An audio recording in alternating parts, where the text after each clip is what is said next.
entronizado. Os anjos e os homens, os céus e a terra, montanhas e mares declaram quem tu és. Você pode declarar o que Ele é.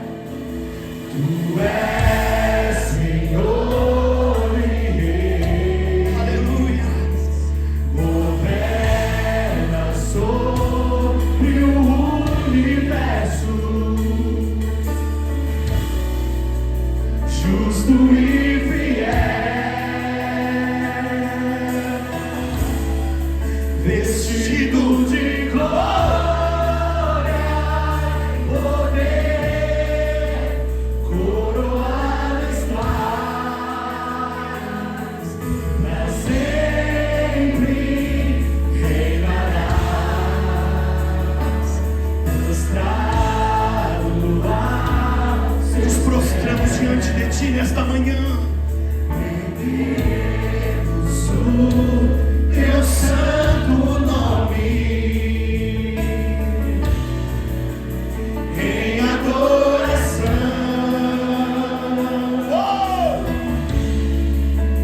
Nos entregamos a Ti, toma o Teu lugar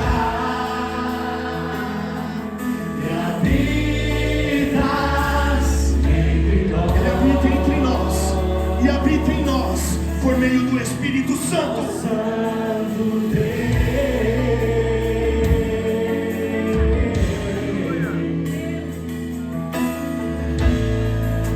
Acima de todo, As mulheres declarem isso. Os homens adorem. acima de tudo, está o Senhor entronizado. Os homens. Os anjos e os homens, Mulheres adorem ao Senhor. os céus e a terra, montanhas e mares declaram quem tu és. Todos toquemos o coração de Deus. Tu és Senhor e Rei, governa sobre o universo, justo e fiel,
Santo Deus, Santo Deus, ó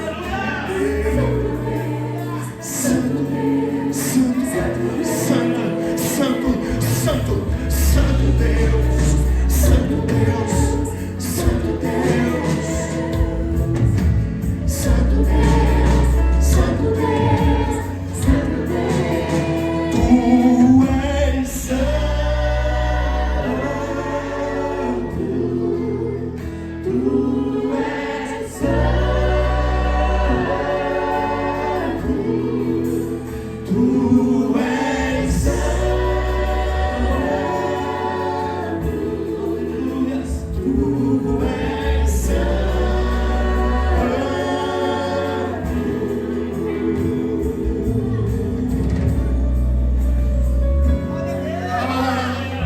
Você pode glorificar o Senhor, a liberdade nesta manhã. Senhor, não há nada melhor, não há nada melhor, ó Deus, do que estar em Tua casa.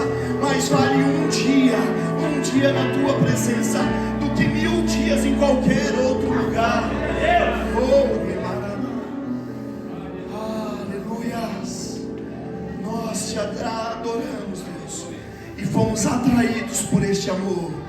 E nós vamos declarar: somos atraídos por Ti, Jesus.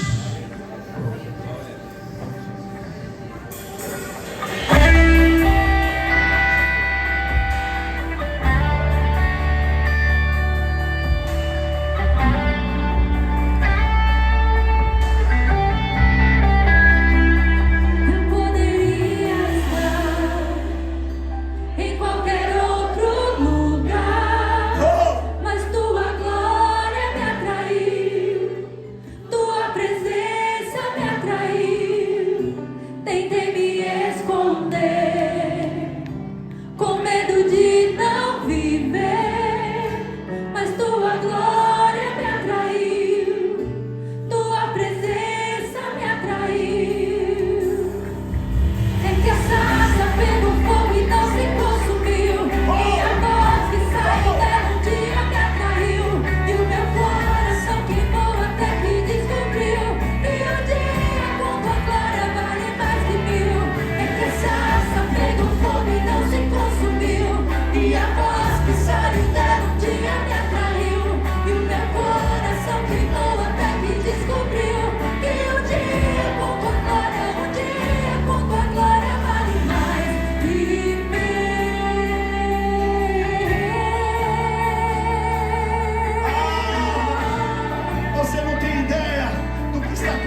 presença possa transformar as nossas vidas. E a palavra diz: aquele que roubava não rouba mais, aquele que mentia não minta mais. Senhor, todo desânimo caia por terra. Essa chama não se apaga e não se apagará. Essa chama não se apaga, não. Essa chama não se apaga e não se apagará. Essa chama não se apaga e não se apagará. Essa chama não se apaga e não se apagará. Essa chama não se apagará. Essa chama não se apaga e não se apagará. Essa chama não se apaga e não se apagará. Essa chama não se apaga e não se apagará. Essa chama não se apagará. Essa chama não se apaga e não se apagará. Essa chama não se apaga e não se apagará. Essa chama não se apaga e não se apagará. Essa chama não se apagará.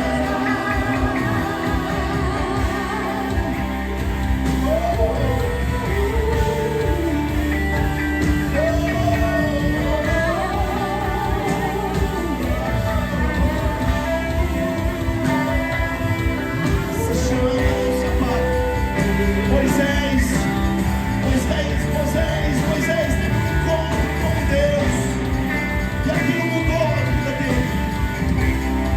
Que essa presença, que esse encontro transforme as nossas vidas.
Tenhas liberdade, porque estamos diante do Deus Todo-Poderoso, Todo-Poderoso. E eu te pergunto, quem é como o nosso Deus? Quem é como o nosso Deus? Você pode dizer à pessoa que está aí ao seu lado: quem é como o nosso Deus? Declare aí para ele, pergunte aí para ele: quem é como o nosso Deus? Aleluia.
governar a sua vida. Somente Ele. Somente Jesus. Que Ele seja o Senhor e Rei da sua vida. Que só Ele governe.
Acima de tudo, Ele é Deus.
as mãos assim. Aponte para os céus. Fala só tu, Senhor. É Deus. Não há nenhum outro. Ninguém se compara a ti. Ninguém se compara a ti. Que todos vejam o nosso louvor, a nossa adoração. Que todos vejam aqui na terra, nas regiões celestiais, quem é o nosso Deus. Aleluia, aleluia. Poderoso nas batalhas é o nosso Deus. A quem compararei? A quem se poderá se comparar? Aleluia, glória a Deus. Aleluia.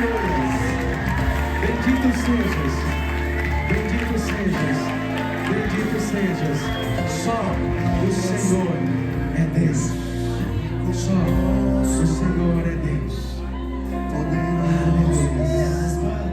Aleluia. Glória a Deus. Ele é poderoso, não é? Você já experimentou o poder de Deus que você serve? Já mesmo? Já mesmo? Veja aqui uma série de interrogações. Esse Deus tão poderoso, falam tanto dele, mas parece que aqui perto de mim, na minha vida, falta um tanto deste que eu tanto digo ser poderoso nas batalhas. Ele é o mesmo ontem, hoje, eternamente.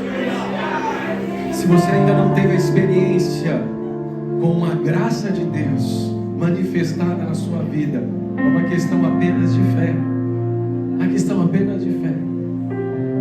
Então se dedique a edificar a sua fé, para que você tenha a experiência deste encontro com Ele, como a gente cantou aqui, aquela sarça que não se queimava.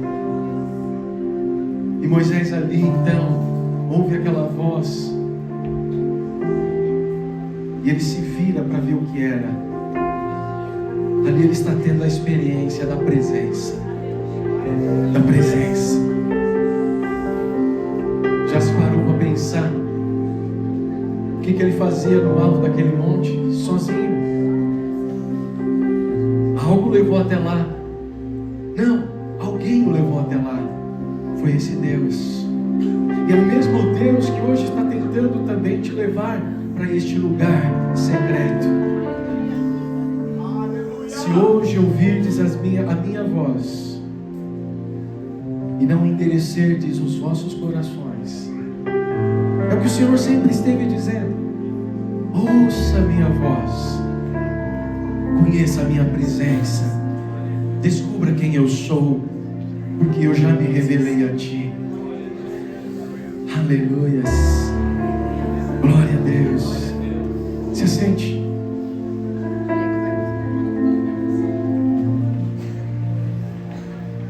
Quem é como o nosso Deus, poderoso nas batalhas, poderoso para salvar. Quem é como o nosso Deus? Quem é como o nosso Deus, poderoso nas batalhas, poderoso para salvar. É o nosso Deus.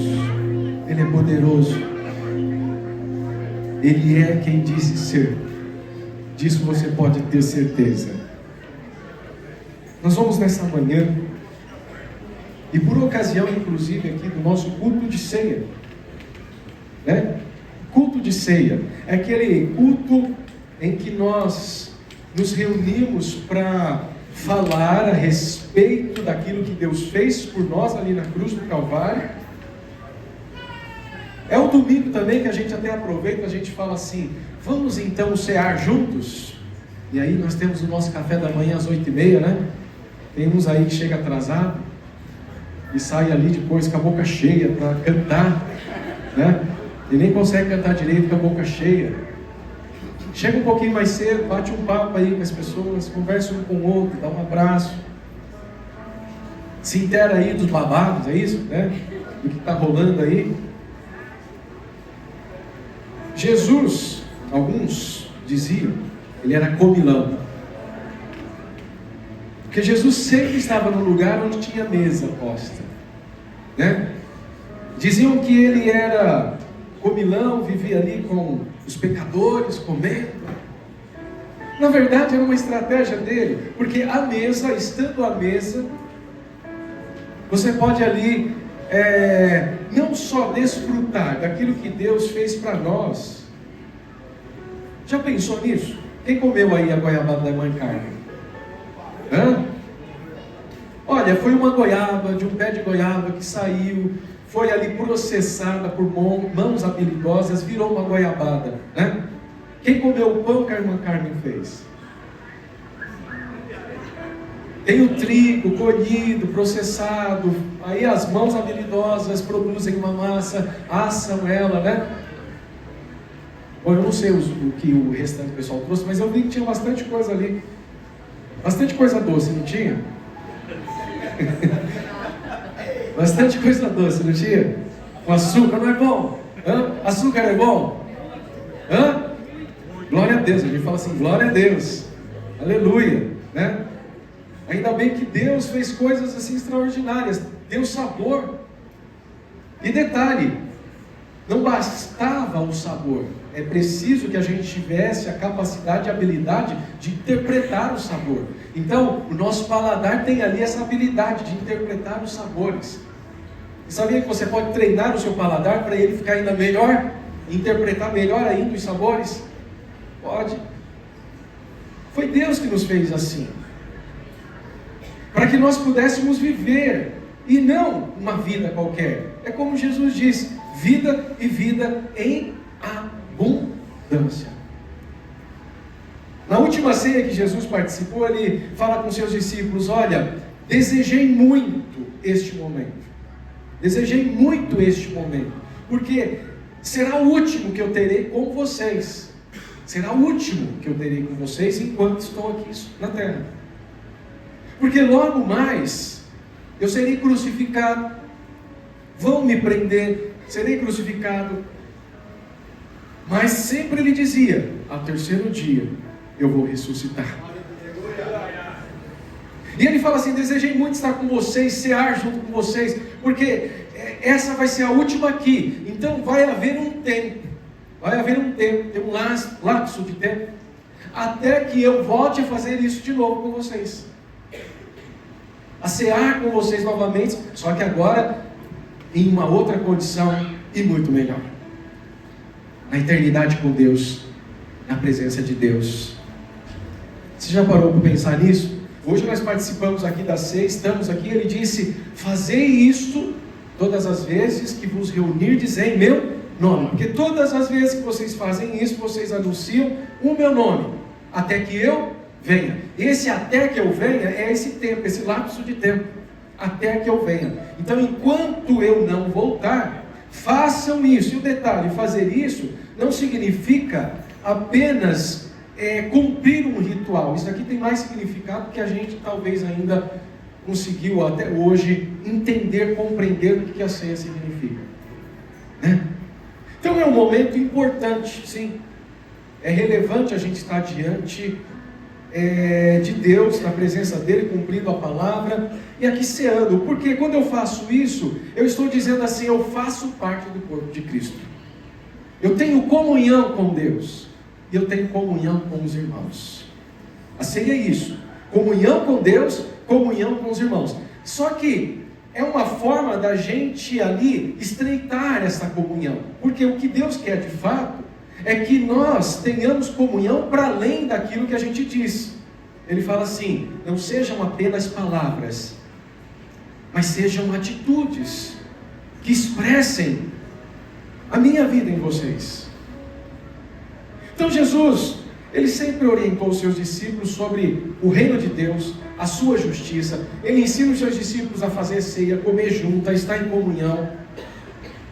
Em determinado momento, algumas pessoas começam a questionar Jesus, dizendo assim, Senhor, na verdade mestre, porque reconheciam como mestre, Os discípulos de João Batista jejuam. E os seus discípulos ficam comendo com você. Está na casa, todo mundo só come, né? Sabe aquelas pessoas que ficam olhando a vida dos outros? Assim eram os fariseus. Espero que não exista nenhum fariseu entre nós aqui, né? Principalmente fariseu, mas tinha também um saduceu, tinha também um escriba. Olha, aquelas pessoas que olhavam a vida dos outros, mas não olhavam a sua. Eles questionavam tudo, querendo assim encontrar algo através do que eles pudessem dizer: ó, seu aqui, né? Sabe o legalista? E Deus não chama nós para sermos legalistas, crentes, aqueles que vêm para a igreja domingo após domingo, né? Os religiosos. Eu vou para a igreja, né? Não basta vir para a igreja. Na verdade, a gente precisa ser servo. Ser servo, está servindo. Nós viemos à igreja porque nós estamos servindo, a gente serve, né? Eu já acolhi hoje, sabia? Lixo dos banheiros. Joguei no saco de lixo. Isso é servir. Então, a gente está na igreja fazendo coisas, servindo um ao outro, para que o outro possa ter ali, né, esse momento na presença de Deus, junto com os irmãos. Talvez uma pessoa olhe, outra, como os fariseus faziam, fique questionando: por que isso?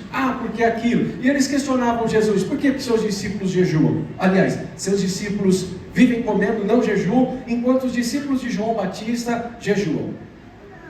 E aí Jesus responde para eles um negócio interessante, e que para nós se aplica bastante hoje, vai se aplicar para nós durante alguns dias aqui. Porque Jesus disse assim: olha, eles estão com o noivo. Eles estão com o noivo, eles têm que curtir, eles têm que aproveitar. Então, enquanto o noivo está com eles, eles têm que aproveitar. Eles têm que tirar o maior proveito possível.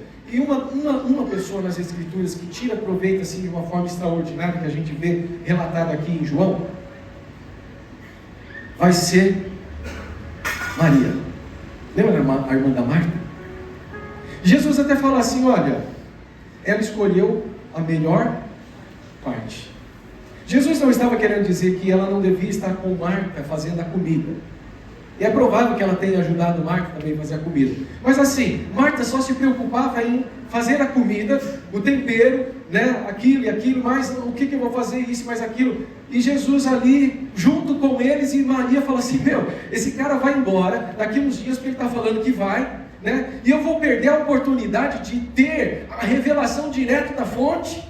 Não, eu vou me sentar aqui, eu vou ouvir, porque eu quero estar na presença. Olha, presença. Eu quero curtir a presença. Ceia é mesa posta, é presença. É presença. A gente não tem que ficar olhando o que os outros dizem. Se a gente come, não come, deixa de comer. Só que aí, o que nós vamos aqui, o que interessa para a gente hoje, é aquilo que Jesus disse na segunda parte. Né? Eles estão com o noivo. Só que quando o noivo foi retirado, eles vão ter que jejuar. Eles vão precisar jejuar. Quem aqui que jejua?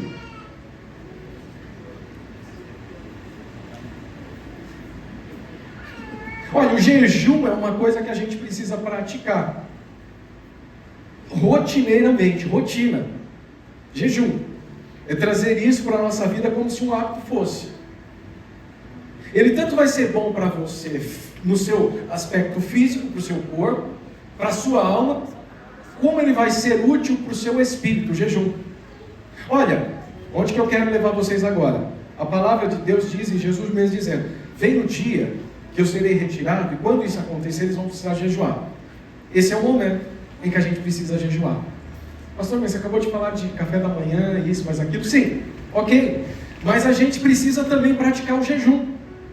Para além de comer o pão da irmã Carmen, a goiabada da irmã Carmen. E eu quero aqui nessa manhã aproveitar este momento, porque vocês serão aí convocados. E eu vou dizer que essa convocação, ela não é uma convocação ali que te obriga. Eu convoco porque não é um convite, porque eu quero que você participe. mas ela não é obrigatória. E aí você vai decidir. Tanto que a gente vai dar até um tempo, Israel. Uma semana para as pessoas pensarem, refletirem, falar com Deus. Senhor, é da tua vontade que eu jejue ou não? Né? E aí Deus vai te responder. E você faça exatamente aquilo que Deus responder para você. Certo? Nós vamos entrar no período de jejum. Mas antes da gente entrar nesse período de jejum, eu quero que vocês entendam um pouco mais sobre jejum. Jesus já falava, Jesus fazia, Jesus praticava. Olha, Jesus já no comecinho do ministério dele foi para o deserto e foi levado pelo Espírito ao deserto para jejuar. E ficou lá quantos dias? Quem aqui já jejuou 40 dias? 40 dias? 40 dias? Não, direto.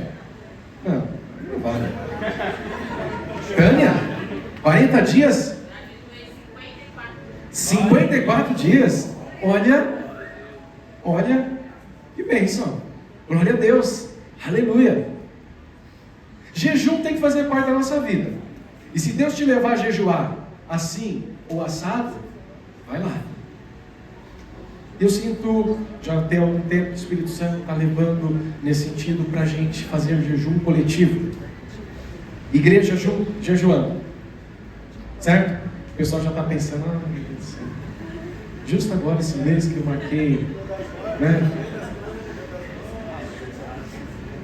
Vamos deixar a palavra falar com a gente. Eu quero ler com vocês 2 capítulos do livro de Daniel, capítulo 9 e capítulo 10. Porque são histórias que estão bem próximas. E se a gente não ler esse livro com atenção, a gente meio que se perde aí nas experiências que Daniel está tendo em cada uma dessas que ele relata, né? Livro de Daniel é um profeta, foi considerado um profeta. A gente encontra referências sobre Daniel já ali no Antigo Testamento. A gente encontra referências sobre Daniel no Novo Testamento. Jesus vai se referir a Daniel, né? E traz ele como um profeta, alguém de fato que teve experiências profundas com Deus. E a gente sabe que esse cidadão judeu, ele foi levado cativo quando Nabucodonosor invadiu ali Jerusalém. A Babilônia vem, invade Jerusalém, destrói Jerusalém e leva cativo com eles o que tinha de melhor. Daniel era uma dessas pessoas que vivia na corte, era um dos sábios da corte e ainda novo, 17, 18 no máximo, um jovem. Não só ele, mas muitos outros, mas a gente vai se concentrar em Daniel. Ele é levado para a Babilônia. Esse era o método de cativeiro babilônico. Eles levavam as pessoas e os melhores, né, para servir ali na sede da Babilônia. Daniel vai para lá, se destaca, não só ele, mas os teus 3 amigos, Sadraque, Mesaque e Abednego, bom nome para você escolher para os seus filhos. E ali eles se destacam como os mais sábios da Babilônia. E já no comecinho a gente percebe algo interessante na vida de Daniel. Lá no comecinho, quando eles chegam na Babilônia, e ali o rei manda preparar todos os sábios da melhor maneira possível, Daniel fala assim, sabe de uma coisa? Essas comidas que tem aqui na Babilônia, a maioria delas estão sendo aqui oferecidas, elas são consagradas aos deuses babilônicos. Eu não quero me contaminar com aquelas coisas que há aqui. E ele buscou uma estratégia. A estratégia dele já começa um jejum de legumes, salada. Ele fala assim, olha, deixa a gente comer assim, de uma forma diferente, fazer uma dieta diferente.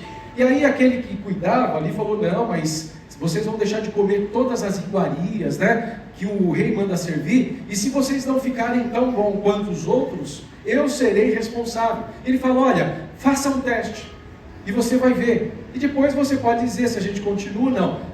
Já no comecinho, ainda jovem, a gente percebe Daniel, uma pessoa temente a Deus, e uma das coisas que ele faz é o jejum, a prática do jejum. A história ela vai se desenvolver. Daniel João, ele já está grande, mas ele vai ficar velho. Às vezes a gente lê aqui a história de Daniel, chega Daniel nas covas dos leões, a gente até vê as ilustrações de Daniel nas covas dos leões, e pensa que Daniel nas covas dos leões era um jovem, quando na verdade já era um senhor, um idoso.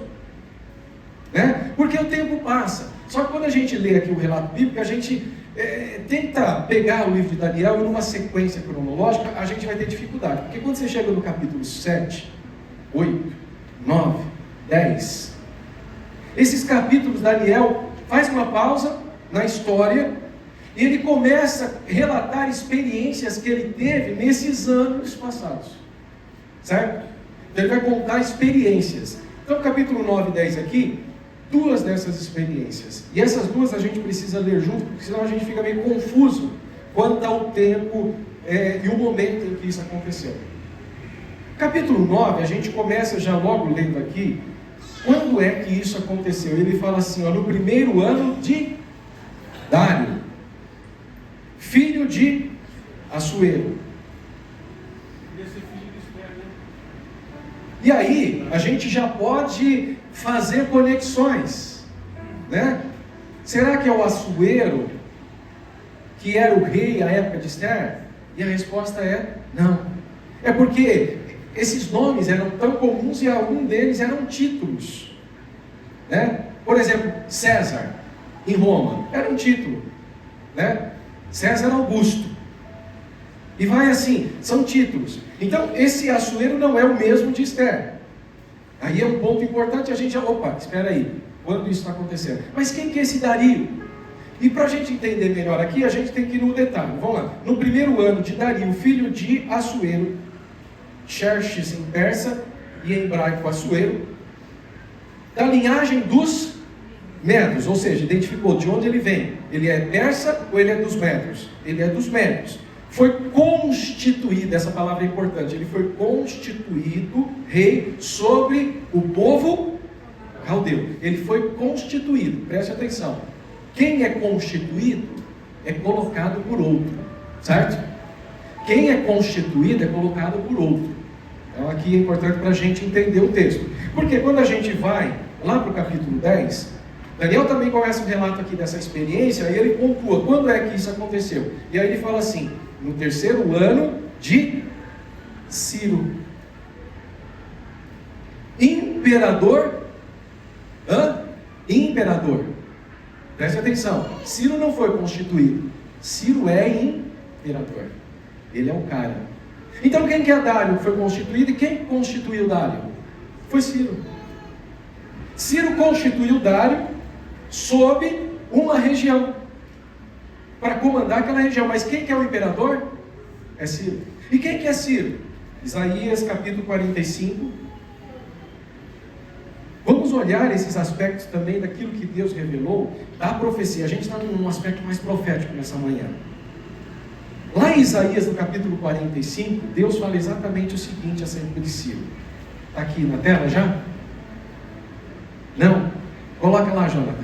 Isaías 45, ele fala assim, eis que envio o meu servo Ciro. Eis que envio o meu servo Ciro.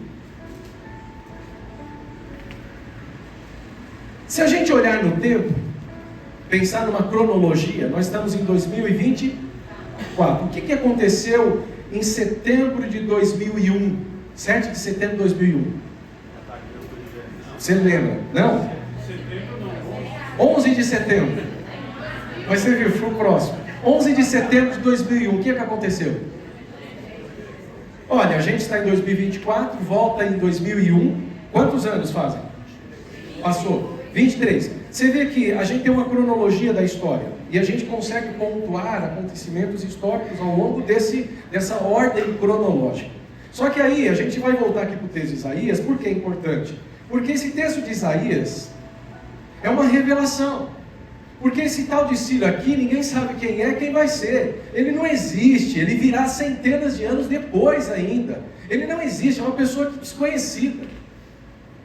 Ninguém imagina que Ciro vai existir, mas já está especificamente Deus dizendo aqui, eis que levanta uma pessoa chamada Ciro. E essa pessoa vai ter um papel fundamental na história da humanidade. Essa pessoa vai ser responsável, ele é meu servo, ele vai cumprir aquilo que eu já predeterminei. 400 anos vão se passar, e aí nasce Ciro, mas já tem profecia dele. É esse Ciro que a gente lê em Daniel 10, que está dizendo assim: no terceiro ano de Ciro, o imperador. Ciro já é imperador, se concretizou, profecia que se cumpriu. Mas qual que é a importância para nós hoje aqui? Muita. Porque a importância que essas pessoas tiveram, tanto Dario quanto Ciro, é importância em relação à história do povo de Israel.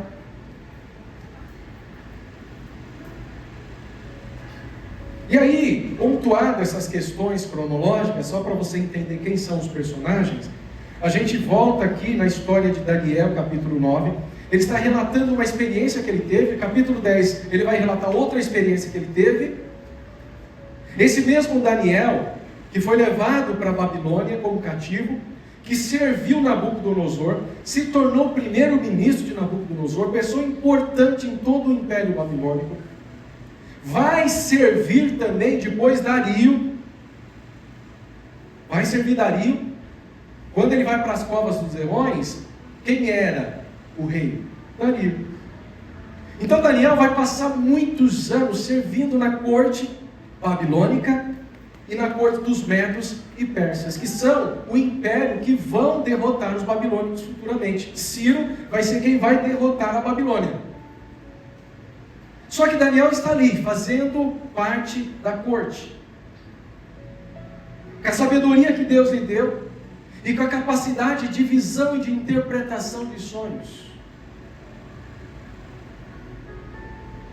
Ele está ali, já um senhor de idade aqui, nesses relatos que ele faz. Mas o que isso traz para a gente, implica para nós hoje? Porque assim, nada que está escrito na palavra de Deus é desprezível, tudo é útil.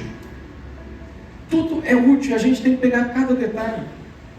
Porque se Deus revelou, esse detalhe é importante para mim hoje, assim como foi importante para essas pessoas que passaram antes de nós. E aqui o que eu quero trazer para vocês nesta manhã são esses aspectos de uma vida, de uma pessoa, uma vida piedosa, uma pessoa que Deus usou tremendamente no passado, serviu como político num império extraordinário e era uma pessoa de destaque. E uma coisa que a gente vai encontrar em Daniel é o temor dele ao Senhor. E a gente vê que esse temor, ele não é por acaso. Daniel é uma pessoa, e aí a gente vai ler no relato bíblico, orava 3 vezes ao dia. Talvez você diga assim: eu estou muito atarefado, nossa, eu sou uma pessoa muito importante, tem tantas coisas para fazer, e eu não tenho tempo para orar. Eu acho que você não é mais importante que Daniel foi. Para ser primeiro-ministro de um dos maiores impérios que o mundo já conheceu, quantas demandas ele tinha diante dele, quantas decisões ele precisava tomar. Só que ele entendeu logo cedo que ele não poderia tomar essas decisões se ele não estivesse ligado a Deus e na presença de Deus. Ele já descobriu desde cedo que toda sabedoria, todo dom perfeito vem do alto, vem do Pai das luzes, em quem não tem sombra de dúvida. Ele descobriu que para ele ser bem sucedido nos seus negócios, no seu trabalho, ele precisa primeiro ser bem sucedido no relacionamento dele com Deus. E ele é uma pessoa que ora, e ele é uma pessoa que jejua. Capítulo 9 aqui de Daniel, a gente vai ver uma experiência. E nessas experiências que ele relata, e é interessante, a gente não vai ter tempo aqui de mergulhar em toda ela, mas nesse período que a gente vai entrar de jejum, esses 2 capítulos serão essenciais para nós. Então você vai ter que ler, reler, né? Para você se inteirar mais, até porque no capítulo 9 nós vamos encontrar aqui um tipo de oração. E a gente vai ver que nesse tipo de oração que Daniel vai fazer aqui, é uma oração em que ele se coloca junto. Ele não olha de fora dizendo assim: Senhor, tem misericórdia do pastor William, esse pecador, né? Ele fala: Senhor, tem misericórdia de nós que somos pecadores, perdoa os nossos pecados, perdoa o pecado do teu povo. Ele ora a Deus falando assim, ele é sábio, entenda, ele é sábio. Ele diz assim: Senhor, tipo assim, né? Não olha para a gente segundo aquilo que nós somos capazes de pensar ou refletir, mas olha para nós segundo as suas misericórdias. porque eu sei que o Senhor é misericordioso, então perdoa, olha com misericórdia para nós, olha com esse olhar de misericórdia. Ele traz promessa, ele fala: Senhor, tem promessa, o Senhor libertou esse povo do Egito, com mão forte, operou milagres extraordinários, agora esse povo está no cativeiro, que vergonha, mas a vergonha não é só para eles, é para o teu nome também, porque neles está o seu nome. Olha só, Deus se agrada disso. Porque Ele está trazendo o quê? Há promessas. O Senhor disse para Abraão que daria a ele uma grande nação, que abençoaria aqueles que abençoassem essa nação, que amaldiçoaria quem amaldiçoasse essa nação, e que através dessa nação as famílias da terra seriam benditas. Então tem promessa, Deus. Só que aqui no capítulo 9, e a gente lendo aqui, a gente vai ver o seguinte, olha. No primeiro ano, versículo 2, do seu governo, eu, Daniel, compreendi mediante a leitura das Sagradas Escrituras, de acordo com a palavra de Yahvé, o Senhor, concedida ao profeta Jeremias, que a desolação de Jerusalém iria durar 70 anos. O que a gente vê aqui? Uma pessoa que lê a Bíblia e que encontra na palavra de Deus a referência para o presente e para o futuro. Ele está dizendo aqui: Senhor, há promessas, existem profecias, eu sou fruto dessas profecias, eu vi a mão do Senhor vir sobre Jerusalém, eu vi o julgamento de Deus exatamente como profetizou Jeremias. Eu agora estou aqui na Babilônia, já se passaram muitos anos, só que pelo que eu vejo daquilo que Jeremias profetizou, alguma coisa ainda não aconteceu. O povo continua cativo aqui na Babilônia, e não houve o retorno. Então ele está ali, refletindo sobre as revelações de Deus, sobre as profecias que Deus já havia dado a Israel. E ele fala assim: eu preciso fazer alguma coisa. Eu preciso fazer alguma coisa a respeito disso, eu não posso me calar. Eu preciso fazer alguma coisa a respeito disso. E aí a gente vê no verso 3: então voltei o meu rosto ao Deus Elohim, a fim de buscá-lo. E como que ele busca? Mediante orações e súplicas em jejum. Note, às vezes a pessoa fez jejum. Isso é regime, gente, não é jejum. Tem gente que está fazendo regime, não é jejum.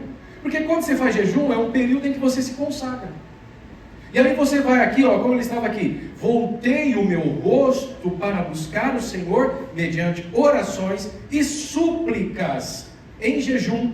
E mais, ele foi além. Quem sabe a gente não poderia até fazer isso nesses dias. Não sei, vamos pensar. Vestido de luto. O que está ali? Ele está demonstrando não só interiormente, mas exteriormente o que está acontecendo. Ele está jejuando, ele está buscando, ele está falando com Deus. Ele está falando sobre essas promessas, ele está falando desse tempo, ele está falando: não se cumpriu ainda, existe alguma coisa que está impedindo. Deus, e aí ele se coloca em jejum, em oração e em súplicas. E ele está lá buscando a Deus. E aí ele faz uma oração aqui, não vamos entrar no mérito da oração, porque depois você vai pegar esse texto e você vai ler. Mas ele vai falar com Deus, trazendo, exaltando quem o Senhor é, trazendo as suas promessas e falando: perdoa, a gente errou, perdoa. Ele clama o perdão do Senhor. Vamos lá para frente, verso 19: aliás 18, inclina pois os teus ouvidos e ouve este apelo, abre os teus olhos e observa a completa ruína da cidade que leva o teu nome.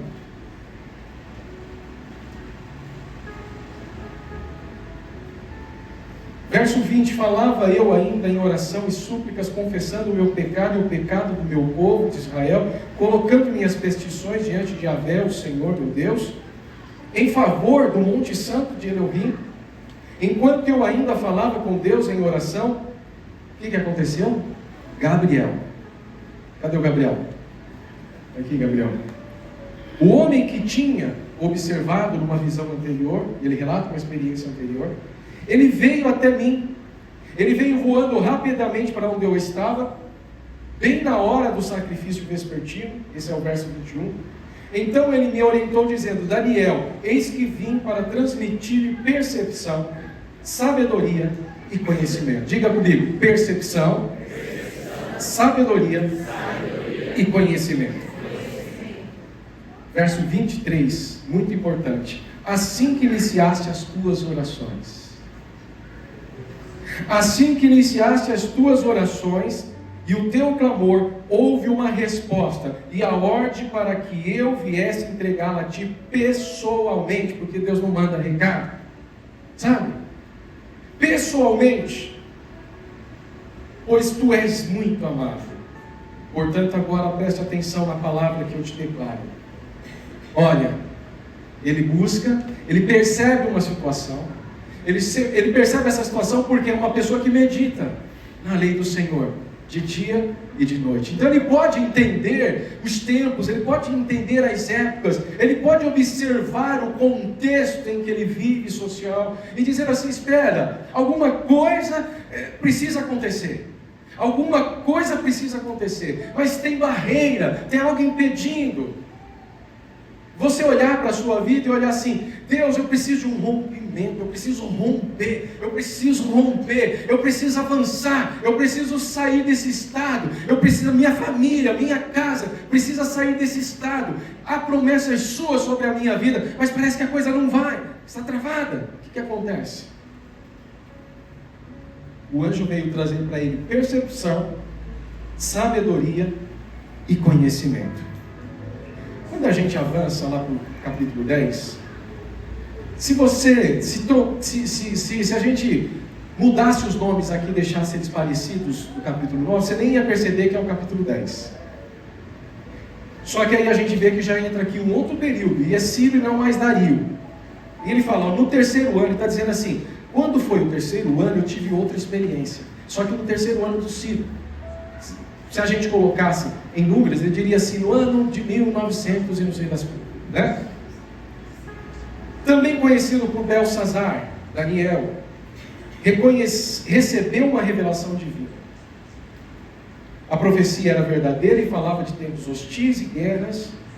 Na visão que teve, ele compreendeu bem a mensagem que segue. E aí, ele vai relatar essa experiência. Ele fala: eis que naqueles dias eu, Daniel, estava chorando por 3 semanas. Daqui a gente já tira os tempos que a gente vai chorar. E a Bíblia diz assim: chorar com os que choram, né? E ela diz também que há tempo para rir e tempo para chorar. Agora é o tempo de chorar. 21 dias de choro, 21 dias de clamor, 21 dias de busca, 21 dias buscando conhecimento, discernimento, sabedoria. Digo que não é uma convocação obrigatória, porque cada um vai fazer a escolha, mas ela é lançada a todos. Só que detalhe, quando isso acontece, e quando a resposta vem, o anjo só traz para aqueles que participam. E aí é uma escolha sua. Eis que naqueles dias eu, Daniel, estava chorando por 3 semanas. Não comi nada que me parecesse agradável. Nem carne, nem vinho entraram na minha boca. Nem me ungi com óleo até que se cumprissem as 3 semanas completas. Completas. O pastor Guilherme está dizendo que ele nem tomou banho.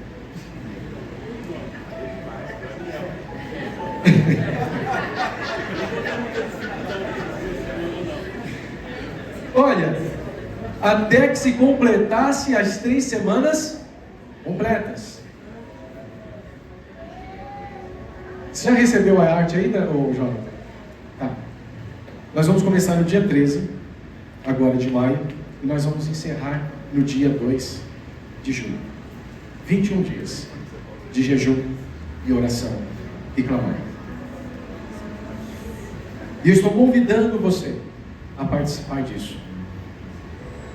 Eu creio que não só pelo fato de que o jejum pode muito em seus efeitos, assim como a oração pode muitos seus efeitos. Mas também nós precisamos estar sensíveis à voz do Espírito e entender o que o Espírito está dizendo às igrejas. E quando Ele traz alguma coisa, Ele não traz sem propósito. Deus traz falando assim: ei, ei, ei, ei. Lembra a história de Samuel, profeta? Só que quando ele era criança ainda, e que ele estava na casa de Eli, e ele aí dormindo, uma voz disse assim para ele: Samuel. Aí ele, como criança, levanta assim, meio atordoado, falou: quem me chamou? E ele vai até os aposentos do profeta Eli e fala, do sacerdote Eli: pois não, meu senhor. E Eli lá, dormindo já, se acorda, fala: o que foi? Você não me chamou? E Samuel fala: não chamei. Aliás, ele falou: não chamei. Vai dormir, moleque. Samuel fala: nossa, mas alguém me chamou. Volta, deita. Passado um tempo, a voz: Samuel. Ele acorda de novo, vai até Eli: menino, vai dormir, deixa eu em paz, estou com sono, estou cansado. Samuel fala: eu ouvi uma voz, eu não estou doido. Volta, dorme de novo. De novo, Samuel. Ele vai até Eli, só que agora Eli, depois de um bom tempo, demorou muito. Ele percebeu, aí ele teve percepção. A gente precisa ter percepção, sensibilidade, aquilo que Deus está falando. Eli então fala: estou me lembrando, porque Deus falava assim, lá atrás, não sei quantos anos.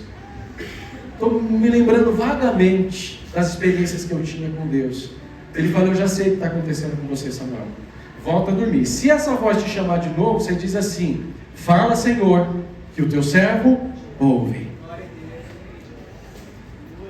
A voz veio de novo: Samuel. Agora ficou bom. E aí Samuel, obediente, fala, Senhor, que o teu servo ouve. Se você para aí e analisar isso, você fala: mas Deus, fica com essa brincadeira de esconde-esconde, né? Por que já não fala direto? Comigo essas coisas assim direto, não fica com esse negócio de enrolação, não. Já fala direto. Mas vamos meditar no texto. Por que Deus não foi e entregou para ele tudo já de uma vez? Porque Deus sempre Ele está nos chamando a atenção de alguma forma. Só que Ele precisa que você dê um passo de fé. Se não houver fé, não é possível agradar a Deus. Ele não pode agir de uma forma ilegal. O que é agir de forma ilegal? De uma forma injusta e dar tudo de bandeja para você. Assim, aí o diabo vai falar: e também não vale, né? Você também foi injusto aí porque você deu tudo de bandeja para ele. Na verdade, a gente precisa dar passos de fé. Quando Samuel deu o primeiro passo de fé: fala, Senhor, que o teu servo ouve. E aí Deus falou para ele: se coloque em pé agora que eu vou falar com você. E aí Deus traz uma revelação. Fala de Eli, da casa de Eli. Fala dos dias vindouros que vai acontecer. Traz, mas houve uma resposta. Talvez Deus já tenha falado com você, esteja falando com você há tanto tempo. Até cansou, o Espírito Santo parou de falar, porque o seu ouvido já se tornou ali insensível. E é nesse contexto que eu falo assim: a gente precisa estar sensível. O que é o que o Espírito está dizendo às igrejas? Eu creio que Deus está nos levando a isso. Não é apenas para que, como igreja, comunidade evangélica Vivais, seja beneficiada por meio desse jejum, mas se essa igreja é abençoada, por isso, você que faz parte dela também não será. Amém. Então eu creio que, da mesma forma que a gente vê Daniel aqui nas experiências que está tendo, e a gente agora no capítulo 10, voltando aqui, ele fala: naqueles dias eu chorei. Eu acredito, muito embora o texto do capítulo 9 não tenha dito, que como ele deve ter feito também jejum parecido no capítulo 9, naquela época. Mas agora aqui eu falo isso porque os dois textos são muito parecidos, as experiências são muito parecidas. E aí ele fala aqui agora com detalhes, ele fala: eu chorei, eu jejuei, foram 21 dias. Eu clamei diante dos céus. O Espírito está falando comigo, mas eu estou precisando de entendimento, eu estou precisando de percepção, eu estou precisando de sabedoria. Existem coisas que eu sei que precisam ser feitas, mas eu não sei como fazer. Existem coisas que eu sei que precisa ser feita, mas eu não tenho habilidade para fazer, eu não tenho a coragem para fazer. Eu estou precisando da visitação, eu estou precisando da presença, eu estou precisando da sabedoria que vem do alto, do Pai das luzes, em quem não pode haver sombra de dúvida. E ali então Daniel é essa pessoa aqui. Eu chamo você para ser parecido. Ele está jejuando, e aí Deus fala com ele. É uma pessoa piedosa, temente a Deus, por isso que Deus fala com ele. É uma pessoa sábia, que tem experiências, alcançou assim, níveis que a gente nem pode imaginar entre nós aqui, de sucesso profissional. Mas é uma pessoa temente a Deus, piedosa, ora, busca, jejua, clama, intercede. Ele é um intercessor. Ele não está olhando o seu próprio umbigo, ele fala assim: eu faço parte disso.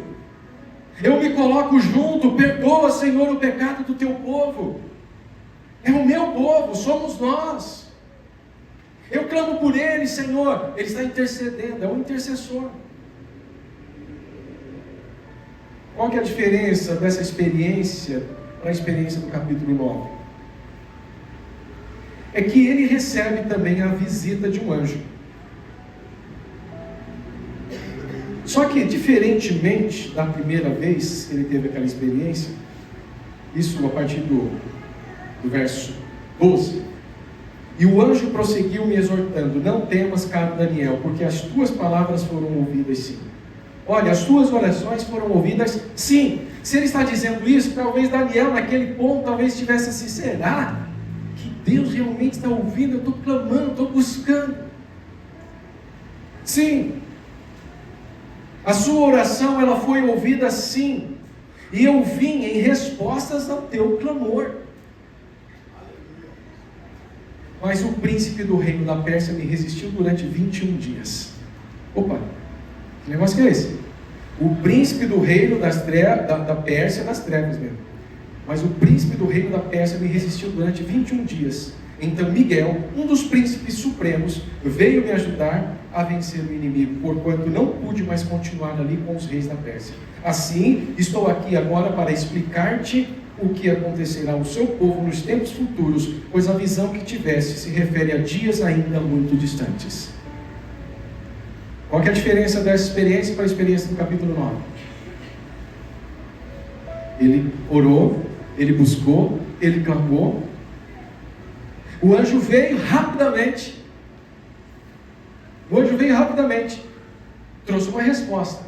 Anjo, a Bíblia diz que é ministro a nosso favor.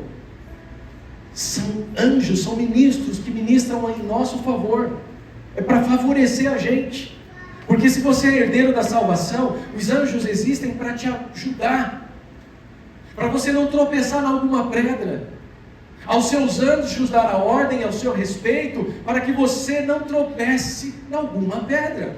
Anjos são espíritos ministradores, e a gente conhece tão pouco do ministério dos anjos, e nem faz uso do ministério dos anjos, e os anjos estão ali só doidinhos para fazer alguma coisa.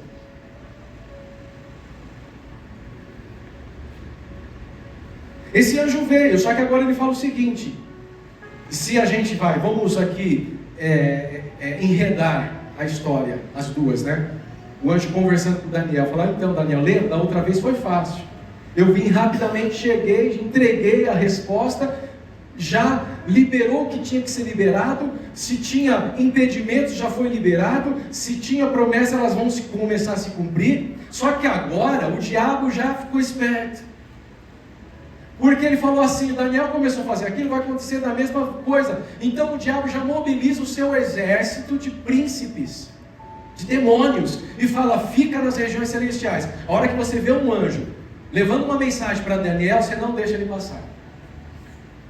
Aí você fala: mas espera aí, foi Deus que mandou? Sim.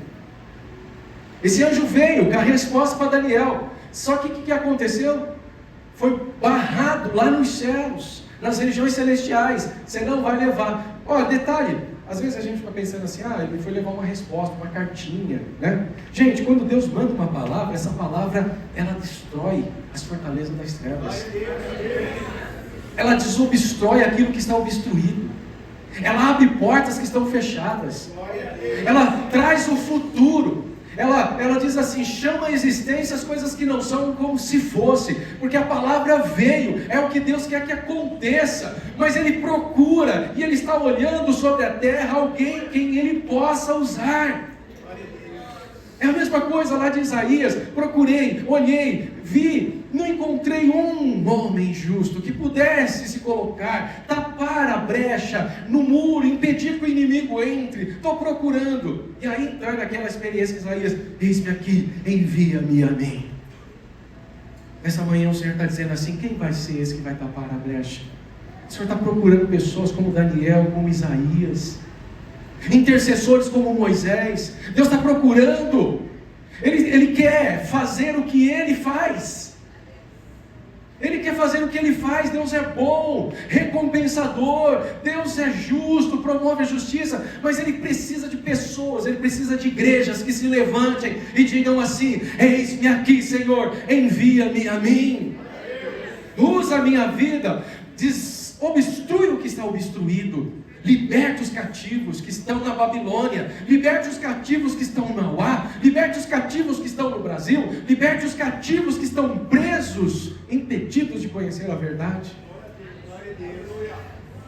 Daniel, ele se levanta, mas aí a gente vê o contexto do ataque espiritual. O diabo sacou como funciona o negócio. Lá atrás ele fala: agora eu estou preparado, não vou deixar passar.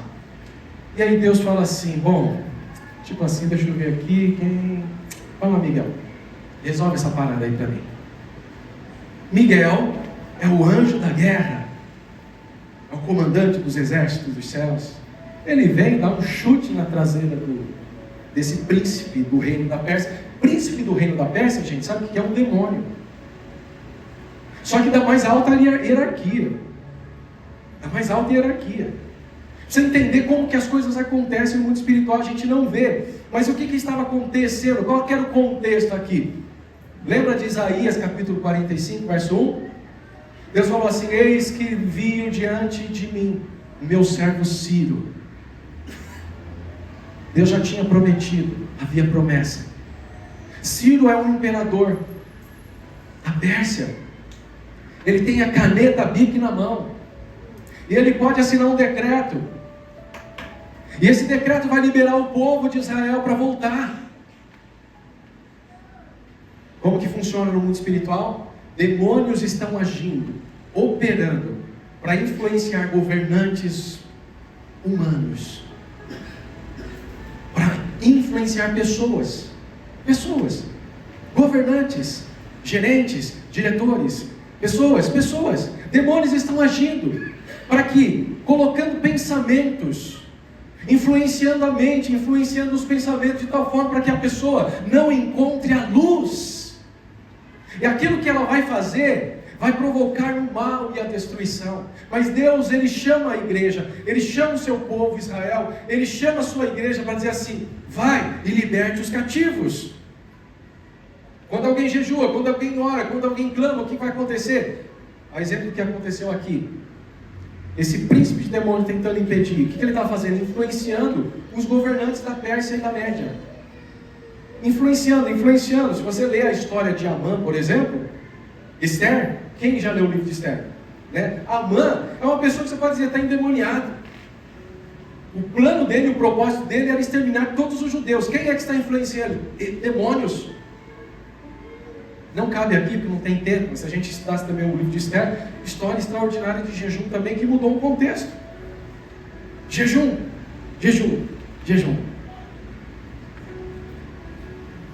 Essa manhã você está sendo convocado a esse jejum de 21 dias,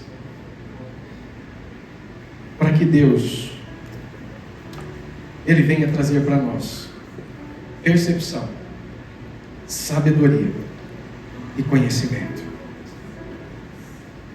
Essa igreja tem promessas de Deus, e são promessas extraordinárias de crescimento, de expansão, de milagres, de manifestação do poder de Deus, dos dons do Espírito. Mas a gente percebe que há oposição. Mas não basta ter a percepção da oposição, é preciso fazer alguma coisa. Se a gente ficar olhando e falar: realmente, o inimigo está furioso. O inimigo é furioso. Ele é maluco. Ele é tolo. Ele é tolo, ele não tem sabedoria nenhuma, ele é tolo. Né? Se a gente estuda as Escrituras, a gente vai ver que a forma dele operar sempre é a mesma. Então é até fácil a gente descobrir a forma e anular a forma. Ele não tem criatividade nenhuma, ele é usurpador, ladrão, ele rouba a criatividade. Ele rouba. Mas ele mesmo não tem nada de sabedoria. Se as coisas estão aqui reveladas para nós, é para mim, para você, para nós hoje, porque as coisas reveladas servem para nós, nossos filhos, de geração em geração. Se tem coisas que estão encobertas, a gente não sabe, não devemos nem especular a respeito, mas o que foi revelado é para mim, para você, para nós, nossos filhos, de geração em geração. E aí eu convoco você nessa manhã a entrar conosco nesse período de jejum e oração. Começa dia 13, termina dia 2, em que você vai deixar de comer açúcar. Porque jejum tem que ser sacrifício. Esse negócio de jejum assim, estou fazendo um jejum, mas dá nada. Tem que sacrificar. Tem que sacrificar. Talvez você, eu não gosto muito de coisa doce mesmo, para mim não tem problema nenhum. Ok. Aí, né? Mas eu acho que o açúcar pega quase todo mundo. Pega bastante gente. Você vai ter uma semana para você comer pudim. No Dia das Mães, inclusive, porque o pessoal sai para comer, né, Grão? Eles vão pagar esse ano para você de novo no restaurante? Olha, vocês têm que avisar antes, né? A gente não sabia. Né? Você tem uma semana para decidir se vai entrar ou não. Olha. É sacrifício. Quando eu vou fazer isso? Tem que fazer agora. Se a gente deixar para passar o aniversário da Ana, vai vir o aniversário da Joana. Aí vai ficar, a gente não tem, vai ter que ser agora. Por isso que eu falei, até conversando com o pessoal da Aliança, falou, gente, vamos usar um pouquinho de sabedoria aqui. Eu pensei, refleti, falei, tem o Dia das Mães. A gente libera o Dia das Mães.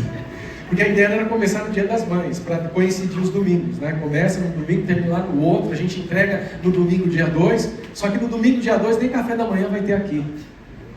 Pode até ter, só que só salgado, café amargo. Suco não tem.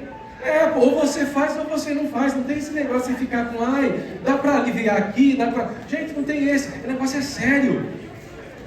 É sério. Porque vidas estão cativas. E Deus chamou essa igreja para libertar essas pessoas. E a gente precisa quebrar essas barreiras que impedem o agir de Deus através da minha, da sua, da nossa vida e dessa igreja. Então tem que ser sacrifício, não tem esse negócio da gente ficar brincando. Não é brincadeira, é sério. Eu sei que já está programado, mas aí para aqueles valentes, né? Cantar parabéns. Como chama o negócio que você faz lá? Porco carne louca. A carne louca e a outra lá que é o fatiado. O largato. Vamos largato. Ai, que ruim. Vamos largato. Né? E a Bíblia diz assim, fugir da aparência do mal. Não vai na Sodier nesses dias. Não passa no alemão. Né? Porque, aí, arco-íris. Porque nessas épocas surge um monte de coisa, gente, assim, aqueles banquetes, parece até a Bíblia de Satanás. Preparas uma mesa na presença dos seus inimigos, né? Uma mesa posta. Porque o que surge de convite, de festinha? A gente passa o ano inteiro, não tem nada. Aí você faz um jejum, pronto, aí aparece tudo, de tudo quanto é cara. Gente, foge. Não vou falar para você chutar que né? Foge da aparência do mal.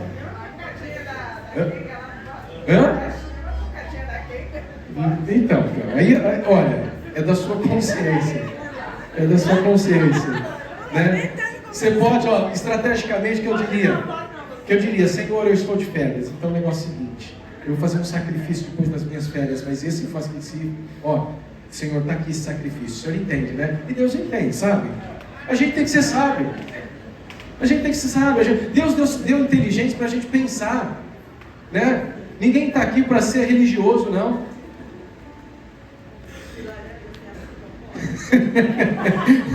Suco de laranja sem açúcar. Gente, a gente vai entrar nas exceções agora.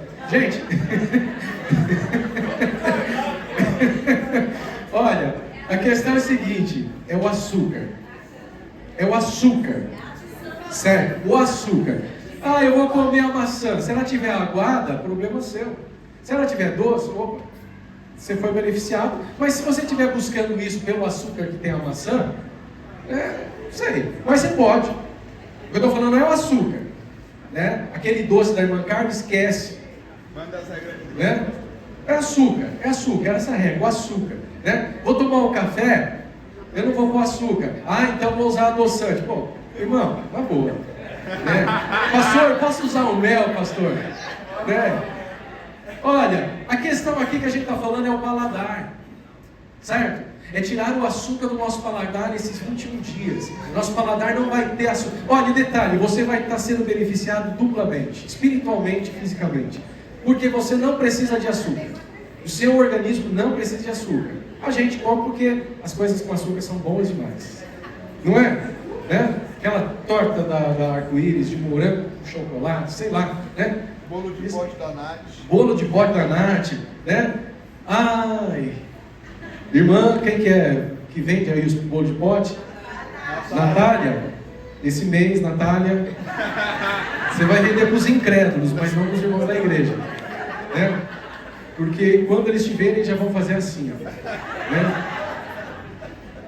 Você está sendo convocado, ainda que não seja obrigado. Mas eu quero dizer que se Deus está nos levando a isso, é porque Ele quer fazer algo extraordinário na minha, na sua e na nossa vida. É simples. Açúcar. É simples. Né? Oi? O pastor Luiz está falando e eu estou olhando para o relógio aqui. Né? Porque jejum é consagração. 21 dias de consagração. Você tem uma semana para você aí se preparar. Mas o que é se consagrar, pastor? Olha, entre os aspectos, foi bom você ter falado, pastor Lívia, entre os aspectos da consagração você vai privar-se de tudo o que dá prazer ao seu corpo. Como assim, pastor? Paulo diz o seguinte para nós, olha só a orientação que ele dá para os casais aqui. Ele fala assim: casal, não deixe de terem relação íntima, porque quando você faz isso, você abre a porta para a tentação, por conta da incontinência. Agora a gente vai inverter o texto. Que ele diz assim também no mesmo texto: faça ou fique um período sem, apenas para se consagrar, apenas para jejuar, apenas para orar. Está aí o tempo agora, irmão. Se você estava precisando de uma desculpa para irmã, né? Irmã, você chega e fala assim: está aqui o decreto, está aqui o decreto, né? Pronto. Acabaram-se as desculpas, né, Israel? Está entendendo? Gente, consagração, pastor William. Né? Aí o irmão não come açúcar, o irmão vai, né? Não, é consagração. É consagração, você vai, mortificar os feitos do corpo. Você fala assim: corpo, o negócio aqui, quem manda não é você, quem manda aqui é o Espírito Santo que habita em mim. E eu estou me consagrando porque Deus vai fazer uma grande obra. O preço vale a pena. Ele já pagou um preço muito maior. Isso é mínimo que eu posso fazer diante do meu Deus. E Ele vai responder. O seu anjo virá com a resposta. Queira ou não queira, os demônios que estão nas regiões celestiais, sai da frente, porque o Senhor enviará a resposta. E aquilo que está preso, aquilo que está ali parado, aquilo que está represado, o Senhor vai operar grandes coisas. Pastor William, chama o pessoal do louvor que agora a gente vai subir no céu. O pessoal que vai servir da ceia,